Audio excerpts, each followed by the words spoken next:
Good morning, everybody, and this is your Forex day trade setups for today. So just starting off with Euro USD as we usually do.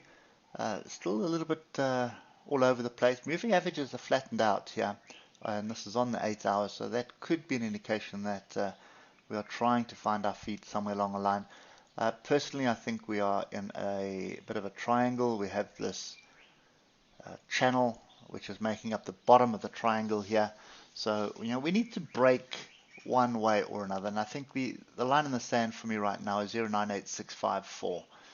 We do have a crossover here of our moving averages, and they are sort of starting to separate. Similar kind of structure that we're seeing on the indexes. It's kind of all over the place. And if we drill down to the hour, you can see moving averages are flat. We do have a grouping to the downside. Are we outside the channel? Are we still part of the channel? Are we retesting breakouts? Are we retesting support levels? And the answer, as far as I'm concerned, is I have no idea. So for me, whenever we see this kind of weird, sort of all over the place price action, it's just an indication that we are either just gathering steam for a move, or we are generally confused. And I think at the moment the market is genuinely confused as to where we are. There's hints of a potential recovery, and that's coming out of the earnings, but then the economic signals are still weak. So I don't think you're going to get anything out of this today. You're probably going to get more of the same. And if I just drop down to the 15 minutes here, you can see big volatile moves above and below the moving averages, and that to me is never a good opportunity to trade. So I am clear set on hands here. US dollar, Japanese yen.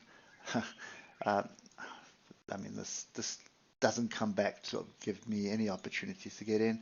So there was almost one here. That level's down here. You can see there's my breakout.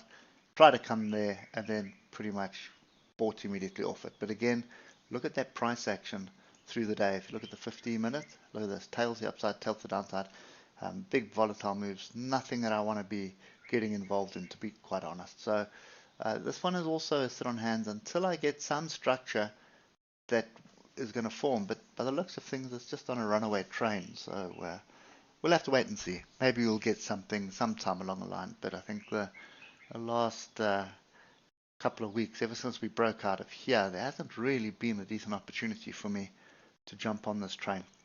So that's also a sit on hands. British pound, Japanese yen. So this is looking like a flag. I mean, we spoke about it yesterday, but it's looking more and more like a flag. And there you see a separation of the oscillators, separation of the oscillators. See, here was another one, and then you get the crossover, and then you have a pretty big move. That is kind of what is looking like happening. And there is the structure that we broke through, and this is a big cup and handle, or you could even say head and shoulders, shoulder, head, shoulder. And we are just hovering above it this week. And if we just get down to the hour, you can see a grouping of the oscillators again to the downside. So it is Friday. I definitely don't really like getting in on Forex trades on a Friday. That tends to be a little bit too volatile for me. So this is ranging as well. So just sticking to my plan. If it ranges on the hour like this, I have zero interest in getting into it until it breaks. I don't think I'd take a short. If anything, if there is a short that brews, it's probably going to turn out to be a flag. I think I'd rather be looking to see what's going to happen at 169.838. Break retest there. That's just an indication of a bigger move, and that's basically this move here, which is a 10,000 point move, or 10,000 pip move. So for me, that's kind of the only structure we can see. So I'd sit on hands until we see a break of that. Lastly, Euro British pound. Yesterday it looked like we were doing a rejection here, and then we just continued sideways. Oscillators grouping to the upside and crossed over, but we are in amongst the moving averages here, so we need to drop below this range before I'm interested in any shorts, and then I also need to be above that range bar before I even start worrying about any longs. So if we look at the hour, there is the chaos that you can see. Big ups, big downs, big confusions, coming down, buying off structure here. But yeah, it's just so messy. So you want to stay above the moving averages. You want to get a solid trend moving before you start jumping in on these things. And we're not getting that at the moment. So anyway, it is a day, pretty much a day to take a long weekend. There is nothing in the market that interests me right now. And we will shut down the charts and focus on the weekend. And we will catch up with you on Monday morning. Hopefully there is something better brewing then.